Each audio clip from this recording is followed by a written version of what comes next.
Welcome to another edition of the Roundtable. My name is Paul Dingham, and we're glad you are along. We've got a very exciting show today. We are very honored to have the newly elected and newly serving Congressman from the 10th Congressional District, Mr. Paul Mitchell. Welcome to the Roundtable show, sir. Good to visit with you. Thanks very much. Had an opportunity to meet you during the campaign times and even before that, and you're a good person, and we thought we better get you in here and find out about what's been going on since November, the election. It's been busy. Last time I think I saw you was during the parades up here. Yeah. That was the last time I had a chance to visit with you briefly as I ran by on the parade. And you waving? Waving, throwing out candy. Yes, that's exactly it. Campaigning is no easy job. It is a job. It is a job. Full time, and you have such a big district to cover from Selfridge Air Force Base up to Bad Axe, right? Yeah. All are part of 6 counties. So it's a fair distance. It's a pretty diverse area from the defense corridor in Selfridge, bedroom communities for manufacturing areas, all the way out through the ag communities on the thumb. So not a different and diverse interests. Still a pretty conservative community, which reflects my perspective. Right. Not as big as some. Congressman Jack Bergman has Northern Michigan and UP, and it takes him 7 hours to drive from one side to the other. So that's true. I consider it a blessing. I've only got 6 counties. Does he also have the tip of the Lower Peninsula too? Yes, he does. So that's that's one of the biggest districts east of the Mississippi. It's big. I'm thrilled to have the opportunity to represent the district. It really is an honor to do. I think when you get to, I turned 60 the first day of new member orientation. I think when you've done a lot of things in your career, you've had a career, to have this opportunity, you view it as an honor. It's an opportunity to go forward and make a difference, and that's what I plan to do. Let's go back just for a quick Reader's Digest version. You said your earlier career. I know you were with Ross Education. Yes, 27.5 years. Oh, it was? Oh, yeah, a long time. I said 35 years. Did you found years. that? No, I didn't. I got involved with that after I'd been at Chrysler Corporation. And I was involved in workforce development for 35 years. I became a part owner in that and was served as CEO for 6.5 years, and then moved on in 2011. Yeah, don't do a Brett Favre, know when to go home. After 27.5 years in one place, it's time to consider other options, which is what I did. And I was sort of retired until I got involved in some political things with opposition to Proposal 1, the road tax proposal, which was a debacle. It was a mess. And the voters said, no, we're not going to take a $2 billion tax increase to maybe fix our roads. Right. And from that, I decided I was going to stay involved and run for office when Congresswoman Miller decided not to continue, because it was an opportunity to go to Washington and make a difference in a world that far too often is embroiled in politics and not necessarily getting things done. I think the voters spoke in November. They want things done. Right. So you got there on the 3rd of January or 2nd of January, and you raised your hand. Tell me about that experience. It's never, you can imagine that all you want. It's never quite what you depict in the sense of in your mind. It is incredible. Again, I use the term honor. I mean, it's really hard to picture.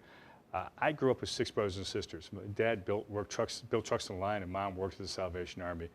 I was the first in my extended family to ever go to college. To go from that, I had a great opportunity to run a company for a long period of time, but then go to Congress and be one of 435 members of the House representing America. That's one of the leadership in the House said that something like 12,200 people have ever had the opportunity to do this. It's an incredible honor, and if you stop getting goosebumps when you walk up to the Capitol, you should go home. And I make it a point at least once a week, a couple times a week when we walk over there to vote, I'll walk outside, so I walk up the Capitol steps and walk in to remind myself why we're there. And it still makes me go, this is awesome. It's a great opportunity. We've witnessed it on television for you and for others, and there is an aura about it that is just remarkable. It is remarkable. The other thing we have to remember is that they're all regular people that have gone there. This freshman class that went in, I mean, we've got 2 retired generals. We have some developers. We have people that have had a business experience. They've led things before. And it's great to work with them. I've already enjoying the opportunity. So it's just great to work on making things different. And we've done a lot already in 5 short weeks, which have been interrupted by inauguration, all kinds of things. We've been doing a lot of things, getting things moving. The things I talked about in my campaign, about getting regulation off of the backs of businesses and families, to allow business to grow and not see if we can regulate our way there. Those types of things. Yeah, you presented, you introduced a bill right after you got there. Let me see what it is. The OIRA, right? Insight Reform and Accountability Act. Well, they have all kinds of acronyms. Yeah, I mean, it's a world of acronyms. Well, before that, I was a co-sponsor on something called the REINS Act, Okay. which was a bill Yeah. to require the federal government to go to Congress for approval of any regulations with impact over $100 million. Last year, there were about 64 different regulations that the government put forth that would cost our economy over $100 million that they wrote themselves. And all we're saying is they go back to Congress and say, does this meet the intent of Congress? Does this meet the intent of the people that passed that law? And if not, you can't do it. I was proud to sponsor that. I talked a lot about that during the campaign, that we need to get regulators accountable to the people. So the second thing was this OIRA that So where's that bill now? that bill's over in the Senate. I believe it will pass the Senate, and the Trump administration have always said that they support that type of thing. So I think it has a fair opportunity to be signed into law. Okay. The other one you're talking about then is OIRA, great acronym it is, and it's to require effective coordination between the agencies on regulation, all the agencies, including like the FCC. So you make a rule and he makes a rule, but they're and they not conflict, coordinated. yeah, or they make a rule and it conflicts with previous rules. It requires to actually look back. So in fact, it requires that process to be in place. There's been an executive order about that, but they can always change their mind. The other thing is it didn't include what are supposedly independent agencies like the FCC, the SEC. It didn't include them in that process. So what we're saying now is no, you all have to coordinate through this agency, print out your plans and rules and coordinate them. Don't just do them on the fly. So it's a step in that whole regulatory accountability process that I think is important. We have bureaucrats in Washington writing regulations.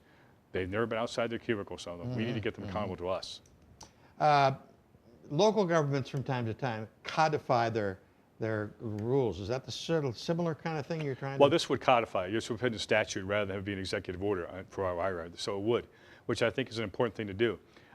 We need to do a lot less of management by executive order and a lot more management by statute, by law.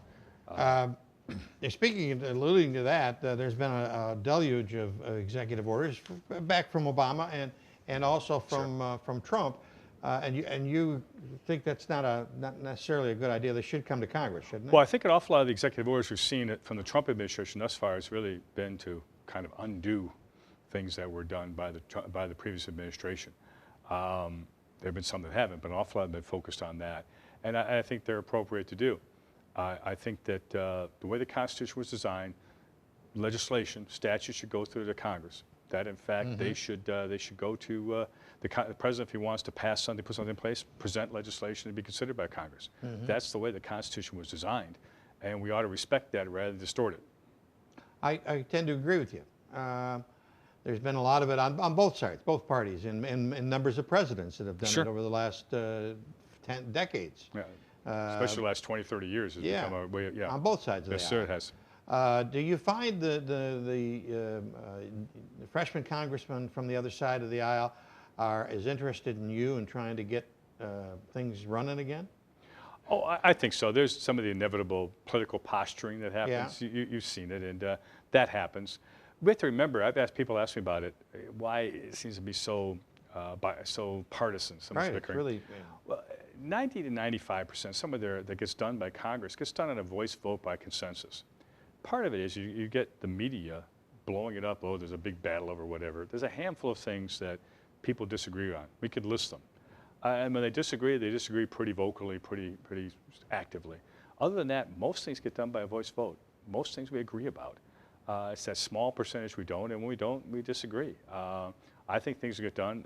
I believe that the other side of the aisle, the Democrats, have to recognize that the people voted that we want folks to work together to get things accomplished and not simply spend their time bickering. right. And if we do that, I'm committed to doing that. And I've made some good friends on the other side of the aisle who are freshmen. One is a guy named Jimmy Panetta, who is the son of a previous congressman and worked in the Clinton administration. He's a nice guy. I remember Jerry Ford said that politics is the art of compromise. And there hadn't been too much compromise in the last 12, 14 years or so. I think it starts with respect. Yeah. I think it starts with we may disagree. Doesn't mean we have to be disagreeable. Doesn't mean we have to be offensive. It's a range of things we may disagree about at points in time. You and I may disagree about things we have in the past occasionally. Still, you respect the people, what they're talking about. You respect their opinion, their right to have the opinion. And with that, then you're able to have conversations that aren't always about why we disagree. So first it starts with respect for the other party. When you lose that, And you know, Arthur Brooks with the American Enterprise Institute has some good books out about when you act out of contempt, you guarantee a reaction from the other side that's contemptible, and all you get is massive conflict. And I think that's true. Let's not have contempt for one another in the political world, or when dealing with your friends and neighbors. Lots of Congress people are home now, and we're seeing in the press that there's lots of activity at the town halls. Some of it's good, some of it's surprising, some of it's probably due. But what are your thoughts on the reaction of the people with the town halls? Sure, I think you know, during the campaign, which you saw part of, right, I participated in or attended 730 events around the 6th Congressional District. Marvelous. I did that because I wanted to make sure that as many people as possible could hear from me, could ask me questions, even more importantly, could see my face. Not one of those were, quote, a town hall. Okay. They were the Chamber of Commerce, the Rotary. Yeah. These people wanted you to come in and talk to them about what's important to them, to tell them what you're about and answer questions. So I think this whole thing about you have to have a town hall that's been put up by a very small group, a group of Democratic and progressive activists called Indivisible, it's simply their way to get media time. Well, to be absolutely honest, my constituents deserve better. I have limited time in the district given the schedule in Washington. I'm going to spend time like this. Today I was up at Michigan Works in Port Huron, meeting with them on what they're doing to help people who are unemployed, ex-offenders, those get jobs. Good. Earlier today, I met with the Alzheimer's folks. The Alzheimer's group came in to talk with me about their needs. Yesterday, I met with educators, in fact, folks, one from Port Huron, that are involved with the Michigan Education Association about what their concerns with education. I'll talk with folks whether they agree with me or not, but we'll do it in a manner that allows people to have a conversation, not simply signs and screaming because they get on TV. So that's our approach on it. It worked in a campaign. I believe it's working well to reach constituents. We've already responded to over 5,000 letters or emails. I can't tell how many calls I have to go back and look. Right. I personally pull a set of them. I just go and say I want calls, and they just hand me a bunch. And I'll return calls. It's always fun to call up. Hi, this is Congressman Mitchell. Oh, yeah. Oh, okay. Yeah. You know, that's part of the deal. I think it's part of the responsibility. There was an article in Talkback in the Times Herald the other day that some guy was complaining about something or other, and he said, I called the congressman's office, and my golly called me back. So that's I true. did call him back. Yeah. What was his name? Let me see. Now you're going to put me on the spot. I may remember. Yeah. Yeah, I think I don't know if I got it right in front of me here. We'll look for it. That's all right. You know, I appreciate the opportunity. And part of it is that you can have a discussion. You may not always agree, and some of them don't agree with me. But they understand my views. I understand why they feel that way, and that's an important part of the discourse. It happened during the campaign. It continues on because I do represent the entire district. I can't make all of them happy every day. You all know that. Right. You know, but I want to continue to represent the district as effectively as I can. But as important is to do the things I said I would do during the campaign, to reflect the principles I talked about in the campaign because I hold them deeply. For me, it wasn't simply a political effort. It was an effort about this is what I think we need to do to move this country forward and to represent this community well. And I will do them as long as I can, and then I'm prepared to go home. The union, the teachers union up in Port Huron must have been an interesting interview or conversation because obviously they're not really supportive of Betsy DeVos necessarily, and the Republican Party and the president are. So did you get some interesting comment from them? Well, it was a good conversation actually. There's some things I was a co-sponsor of an action to repeal a regulation about teacher prep programs and test scores and funding. That, in fact, the teachers union supported repealing that regulation. There's a couple of things I've done that are very much in keeping with keeping education local and making a response to the people in the community. There's other things I've supported and will support, such as school choice, that don't make some of the public school educators as happy. I will do what I think is right. I will listen to them and do the best I can. I think the word is listen. That's the key. Listen. Part of listening comes from is conversation like we're having today, or I had yesterday with some members. Had the conversation. Conversation does not transpire with screaming, hollering, and throwing signs around. That's let us all grow up and have a conversation. I respect their right to do that. It simply doesn't mean I have to schedule to do that for them. You've got a couple things to communicate with people. One is called Facebook, and I was on your Facebook page, and it's pretty active. You've got a lot of current things that are going on. You've only been there for 30 days or 40 days or so, but but you're keeping it very current. There's a lot going on. Yeah. You know, I think it's sometimes people you see and individuals in my organizations, they put stuff on Facebook. It's all like fluff. We have so much going on in D.C. right now, and it's an important avenue to communicate with people what is going on, what I'm supporting, what I'm doing. And sometimes, you know, it gets positive response. Sometimes it doesn't. But that's what being in office entails some days. The other site was your just your house address, Sure. which is www. Let me get it there. The other one is house. Mitchell.house.gov. Or something like that. There Yeah. we go. So we I don't email myself, so I have to figure it out. Mitchell.house.gov. I had it right. See, I we got don't email myself, That's so I have right. to think I about didn't it. call Yeah. myself either. So, what's coming up in the next few months? You go back. You're on break right now. Well, let's be fair about break, because some people view it as you're suddenly vacationing. No, I know that you work. I had meetings all day yesterday, today, 3 or 4 meetings at the count back. Tomorrow's scheduled the entire day. I don't know what Friday has on yet. I have to look.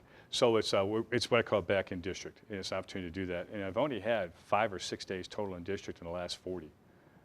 Other than Sundays, which I try to maintain at home with my family. So what's up next is the next steps in repealing Obamacare and restoring health care in this country. People seem really nervous about that across the country. Well, I think there's probably misinformation, but go ahead. some people are nervous about it, in part because, again, you've got groups that use histrionics to get people involved and to raise money. I sponsored a bill with Congressman Bishop to ensure that people with pre-existing conditions keep health care. That will be rolled into this transition we go through with health care. I've been assured that is the case, and Congress is on board with that. The Republicans are on board with that. Coverage for people that are 26 and under has always been something that's been supported by both sides of the aisle, so let's not lose our minds over this. We're addressing what to do with in Michigan, Medicaid expansion, so that in fact it doesn't pull the rug out from anybody that has health care or health insurance through that method and needs that to continue health care until they get a job and get coverage. We have to remember that between 60 and 65% of the population are covered through health care through their employer. Another 20, 22% are covered through health care through Medicare. You start to go through it, and the people that we need to assist with health care comes down to about 5, 7%. Now, they need health care. They need health coverage. Don't get me wrong. But let's not scream and holler about something that is in the process of being resolved before they've even seen it. It's people involved in, we're protecting what they claim is a previous president's legacy, regardless of the facts. The facts are there are big sections of Michigan that only have 2, and the UP, Northern Michigan UP, only 1 insurance carrier for health care. Some significant number, I've forgotten the exact numbers, so I won't make one up for you, in this country are down to 2 or only 1 healthcare provider, or insurance provider. Humana just announced they're pulling out a couple of days ago. Obamacare, as it's currently constructed, is in a death spiral. We either fix it or we can sit back and wait and say, see, weren't they terribly wrong?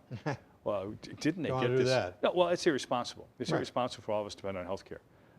And I defy many people to tell me, give me a list of those that saved $2,500 on their health insurance premiums from what they were back when they first came into place. How many people had to change healthcare providers because they didn't get coverage? And we were told we could keep our current plan and provider. Good luck on that.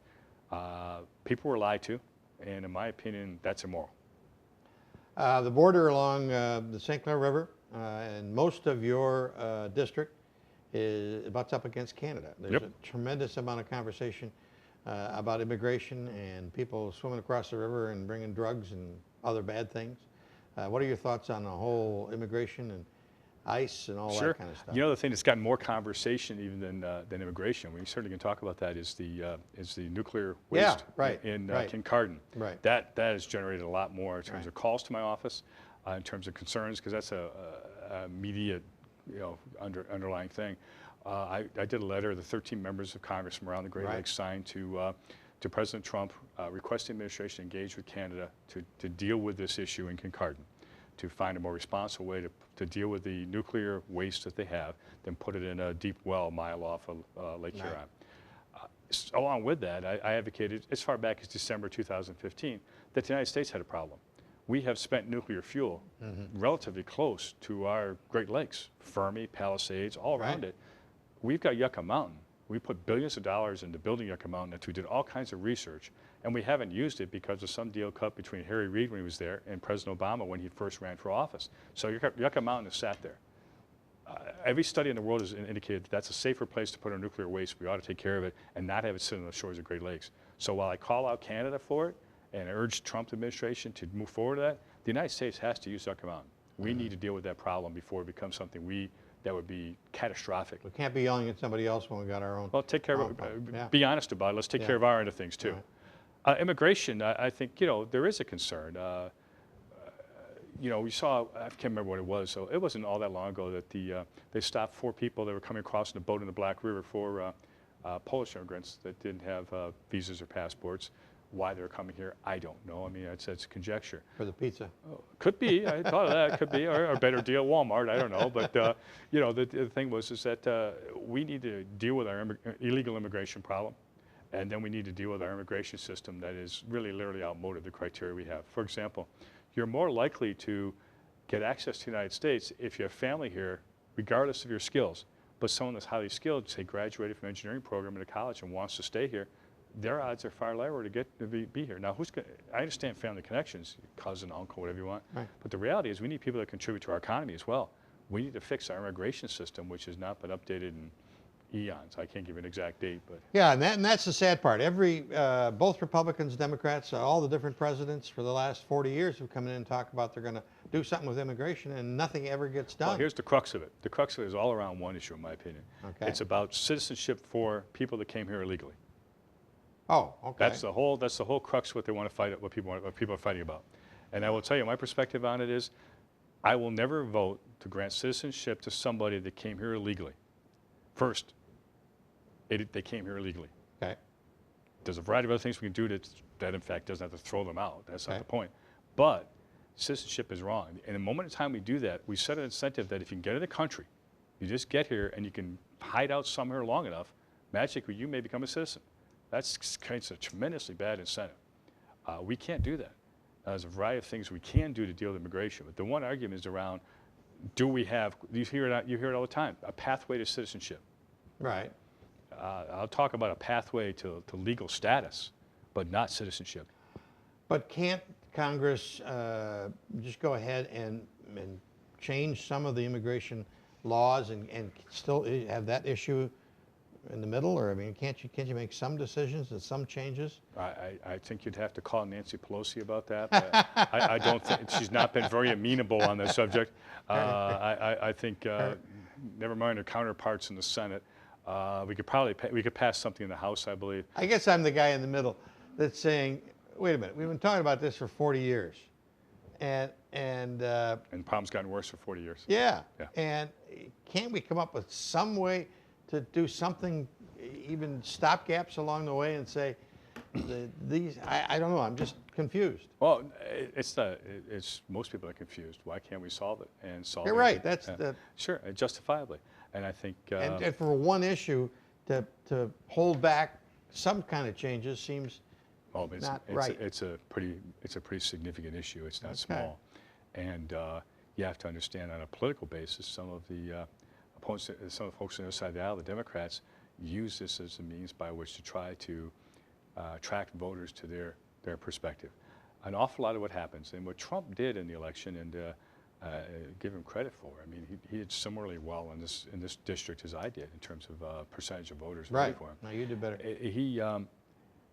He broke through the breaking down of lines by some demographic.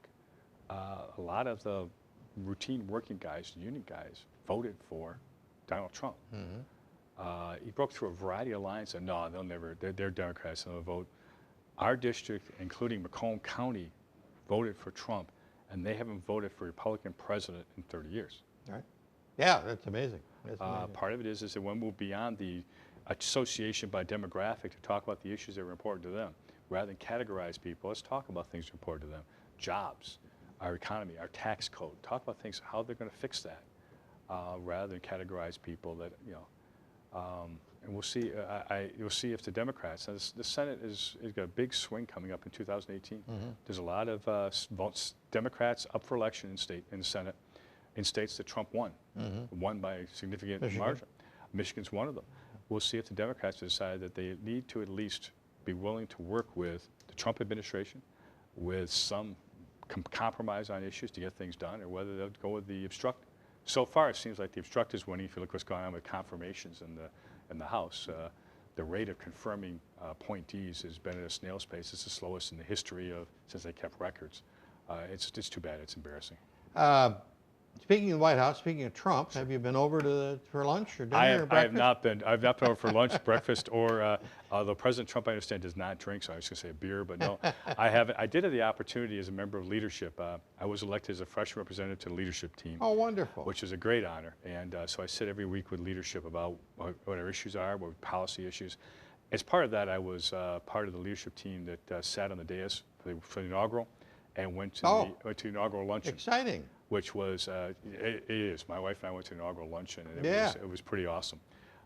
You think about sitting there and talking with, I talked with the new EPA, Secretary for the EPA was, Scott Pruitt was there, and Sonny Perdue was there, who's going to be the Agriculture Secretary was there. Had a chance to sit through lunch and talk with them about where they're going, the whole confirmation process. Wow. So it was pretty fun. Exciting stuff. It was exciting stuff. You work on, one of the committees you're on is Transportation and Infrastructure Committee? And Education and Workforce and Oversight and Government Reform. I have 3 committees I participate on, which is quite a task some days. Yeah.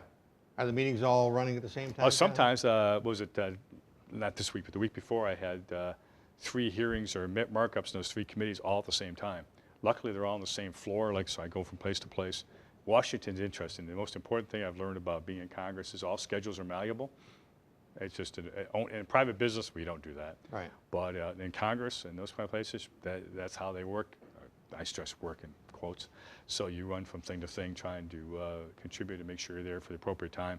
So you have staff say, hey, you need to come back to here now because we're going to deal with whatever, and you get back there. A couple final questions, and we'll let you go because I know you're busy. On the Infrastructure Committee, Michigan obviously passed some laws last year, and they're going to raise some taxes and that kind of stuff to pay for infrastructure.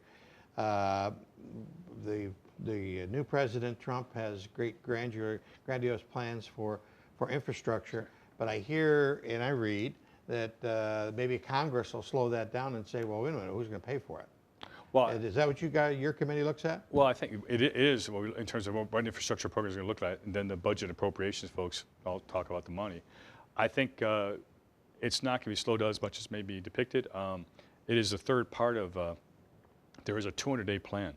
You may have read about it. The Speaker has a 200-day plan that the Senate's agreed to, the White House has agreed to, in terms of what order we're going to start dealing with things. The third major item on that after the Obamacare, tax reform is second, and then an infrastructure plan is third.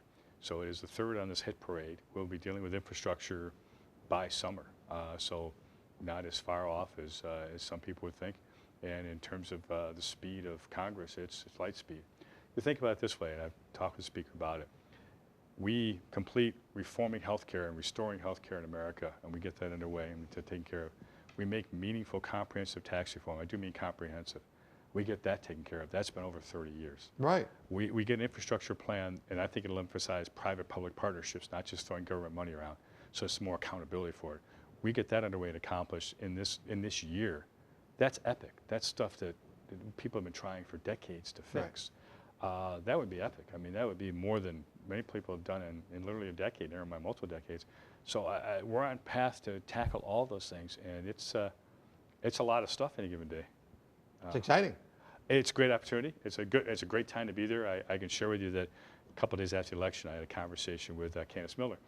How happy she was for me, and how excited she was about the election, and how the opportunity was there with a unified government, with control of the Senate, with a Republican president, what that meant to get things done. And she's talking for a while about how cool that is, and I had to say, I said, Candace, there's no backsies here.